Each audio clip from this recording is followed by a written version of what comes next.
on running, the more we have to think about putting on our warning goggles. So like the faster this thing keeps on moving, the more scared we're actually supposed to get. So that's the opposite to an amateur investor. An amateur investor is thinking, wow, look at how smart I am, making money faster and faster every single day. Whenever something moves faster and faster, that means the valuations are getting out of control, which means now you're buying into something that's not worth that price. So it's actually scarier. So the faster something moves, generally speaking, the scarier it actually should be. So let's take a look at the Nasdaq 100 here. So there's two main lines that we need to be focusing on. So trend lines, they can be very helpful with just understanding like how has the movement of the price acted in the past, what is the average of that, and it can kind of guide us to understand all of this visually. So if we look at the first line here, the first line is the red line, and I believe this is like the upper boundary where valuations are somewhat expensive, right, based on history.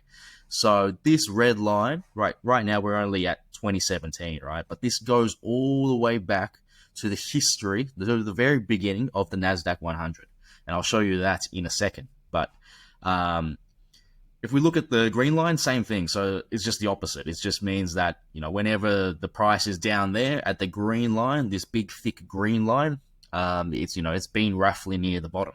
So if we zoom all the way out and focus on those two lines, there's a couple other lines on the chart here, but if we focus on those two major lines, the red and the green, you can see it goes all the way back to 1986-ish, right? And you can see, like, generally speaking, that seems like the trend. Now, if we are to zoom back in to where we are now, what is actually happening? So we are now exiting out of the upper boundary. We have done that in the past. And what happened? After we did that, this was in 2021, after the COVID bull market, everybody was so excited, right? Everybody was so happy. And then what happened? After everybody was so happy, there was a big correction where everyone became so sad. But you actually kind of got to think the opposite way. Yeah, when the price goes down, it is somewhat sad because your money now is less. But you got to be thinking as a long-term investor, now I can buy in at a cheaper price.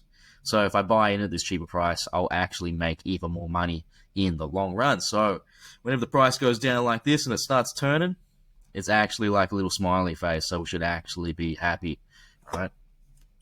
And then in terms of the correction, how much did we correct? So we went down around 38%, all right? So quite a major correction. Now, the faster we go up, it's probably going to result in a larger correction, right? So that's kind of like why you don't want the markets go up too fast. I honestly rather we just range really, really nicely like this forever. That would be ideal because then it doesn't play on our emotions. Like even me, I've got 10 years in this, investing world. And, like my emotions, like I made some decisions down here that I am not happy with. I came out of it all right, but even with my 10 years of experience, I made some average decisions, average to poor decisions, which I now regret. So hopefully the next time this comes around, I'll execute perfectly, I hope. But, it's always different. One thing is, looking at these charts, looking at history, it's great. We can see everything that's ever happened in the history of the stock market. But it's a different thing living in it in the moment. When you're actually seeing your money down 38%, how do you actually act? And so what we've got to do is we've got to prepare in advance for what is to come. And that's what we're talking about today. So if the market keeps on moving up like this, right, we shouldn't actually be getting happier and happier and happier, right? We should actually be doing the opposite and getting somewhat worried here. So what we need to do is we actually need to start thinking about how to prepare for all scenarios, right? There's scenarios where this thing keeps running further and further and further, and it actually speeds up. So right now, if we're to draw, the trend is kind of like this, right? It's starting to ramp up. So the long-term trend is the thick green down the bottom here. Look at this. Look how steep this one is here. This is practically vertical. Now, if we're to zoom out and compare this to the 2000s, right? Look at this. Look at the previous time where we started exiting out of the red. This is in 1996. So everybody talks about the dot-com bubble, how it was like, it really ramped up in the 2000s. But it actually kind of started in 1996-ish, 1995 even. That's when it started ramping. And so as we exit out of the red, we're starting to get, quite expensive. The market then ramped up again, and it started going up at this angle of this line here. So let's just make it even. Let's make it yellow, right?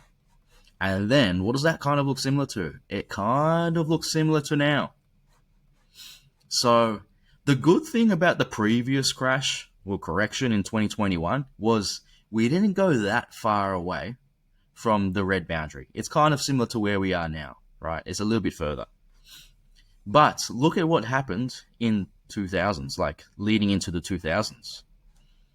At this stage here in 1998, this is where it really turned into a monstrous bubble. And how is everybody feeling right now? If everybody was happy recently in 2021, these people, they must have the biggest grin on their, the biggest grin in the world on their faces. All right, look at this. But what do we know? When the thing rises way, way too fast, it escapes reality. The valuations are not correct. We're buying something that's not worth it anymore. It's like, imagine the price of an apple is $1, and that's a fair price. Let's just say the fair price is, it's a dollar-ish here. And then now you're buying that same apple for $10 up here. She doesn't make any sense, right? So if you're a holder of those apples, you're kind of feeling wealthy, but it's all a facade. So this started to ramp up even quicker. Now let's just make it, let's make it orange, right? So it started to ramp up even quicker. You got to get even more scared. So I'm worried that now, what do we get? Like imagine we get an orange like that. That's actually really bad, because what's followed after that is major, major, major correction. And look how much this dropped. All right. So this dropped 83%. And then how long did it take to recover back to these highs? So this is in 2000, March 2000-ish. And then we go all the way across here. It took until January 2017 to break out to a new high again. So you got to be thinking about these things. If we keep on ramping up and this yellow line holds today, right? So back in the past, this was 1996, January 1996, and it went until December 98. So, that's quite a few years. So we've got to be asking ourselves, if this yellow line today holds like that, what are we going to do? What are our moves? Let's start thinking about it now. And I can't give you the answers. Everybody's situation is different, but this is how you got to be thinking as a proper investor. Then, I've heard people say, if this holds, I'm going to sell, and, I'm never going to go back in the market. But then what happens if you actually get the orange? Getting the orange is actually good if you know how to play the game, because you make money really, really quick. But then you have to start considering, all right, now I'm forced to potentially make even more drastic plays. I actually probably have to sell more than if we had the yellow line. So, what do you actually do? Are you holding through this whole thing? Are you going to be a holder if you get the orange? Are you going to be, and what percentage are you going to hold? Are you going to be a holder when you get the yellow? Or are you going to start considering to sell, right? So, if it's under the red line and it's just going like this, you don't really ever have to sell. But imagine you were a holder in the dot-com bubble, and 17 years. 17 years. 2 decades, right? That's, I'm 31. That's, 2/3 of my life just doing nothing. And yeah, if you're calculating your dollar cost all the way down and all the way throughout this, you would make money during this time through the dollar cost averaging strategy. But, it would be a tough feeling if you were dollar costing in through here, your money went skyrocketed up through there, and then you dollar costed it all the way down. It's not easy, there would be plays where it actually makes sense to exit out of this market. So that's why it's actually wise to have another section, another place to put your money where it's actually not correlated to these assets. And, that this is like, I believe, a master plan, even somewhat genius that I have. And that is, I've got a stock market strategy that I'm really, really proud of. And then we have a hospitality physical business strategy with Headstart Capital that I'm also extremely happy with. So when you put those two together, they get rid of all of the volatility, and it actually gets rid of all of the risks. So that's my advice. I'll be kind of trying to think in that matter. So how am I thinking about the future? If this happens, then what do I do? If we get this yellow line, then what do I do? If this yellow line breaks down, then what do I do? If we get this orange line and we start going insane and then it breaks down, what do I do? So it's like, if this, then what? And you probably want to think about, run through it. Try your best to go back to 1996. Start implementing your strategy, even if you're just dollar costing into the ETFs, it's pretty good advice. Dollar cost into the ETFs, right? We've all heard of dollar cost into the S&P 500. But what happens if it turns into this? You'll come out all right, after a few decades. But there's ways to maximize this and to really, really benefit from this. So for me personally, I'm not afraid of these bubbles. I feel like I'm somewhat ready for them. I'm not going to execute perfectly, just like I didn't execute perfectly on the most recent correction in 2022. I'm still young, I'm still learning, but I believe I'll come out better than the market. That's for sure. I'll come out better than just holding the Nasdaq. And it's extremely hard to come out, in the top 1% of this. Because when your emotions are at these highs, it's really, really, really hard to execute. But yeah, that's how you need to be thinking about all of this. It's good general advice to get into the ETFs 90% of the time, or 95% of the time. But there is scenarios.